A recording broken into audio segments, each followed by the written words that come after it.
আসসালামু আলাইকুম প্রিয় দর্শক, অন্য মঞ্চের আলাপ চাইতায় আপনাদের সকলকে আমন্ত্রণ জানাচ্ছি।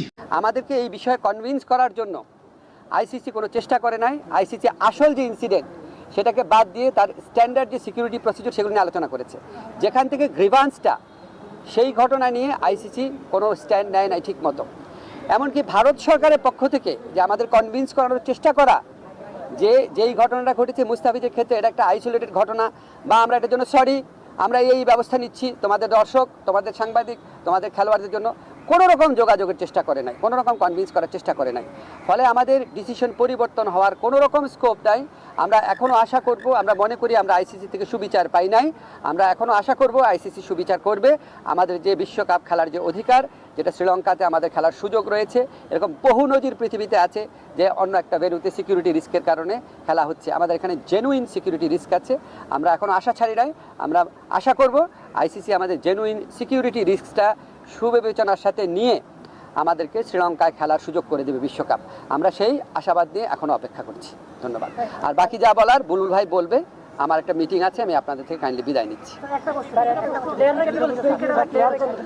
আচ্ছা, আমি আজকে ক্রিকেটারদের সাথে যখন কথা বলেছি, আমি প্রথমেই বলেছি ক্রিকেটারদের সাথে আমার যা কথা হবে সেটা আমাদের ব্যক্তিগত ব্যাপার, আমাদের প্রিভিলেজ কমিউনিকেশন।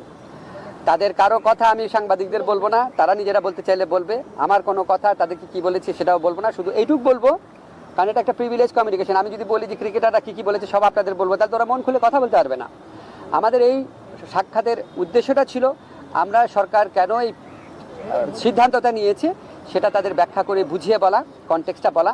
আমার কাছে মনে হয়েছে যে তারা এটা বুঝতে পেরেছে, এটাই পারপাস ছিল, আর কিছুই না। আর তারা কি বলেছে সেটা বলার অধিকার আমার নাই।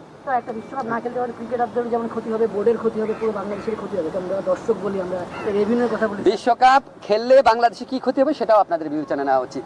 মাথা নত করে নিজের দেশের মানুষকে সিকিউরিটি রিস্কের মধ্যে ফেলে, এই আঞ্চলিক রাজনৈতিক পরিস্থিতি বিবেচনা না করে একটা জেনুইন রিস্কের মধ্যে নিজের দেশের শুধু খেলোয়াড় না, দর্শক এবং সাংবাদিকদেরকে ঠেলে দিলে কি ক্ষতি হতে পারে সেটাও আপনাদের সবার বিবেচনা নেওয়া উচিত। আচ্ছা, লাস্ট কোয়েশ্চেন বলেন। আজকে আপনারা খেলোয়াড়দের নিয়ে বসেছেন, যেটা আমরা জানি কালকে আইসিসি মিটিংয়ের মাধ্যমে একজনের একটা সিদ্ধান্ত হয়েই গেছে, একটা নতুন একটা লাইসেন্স দেওয়ার পরে।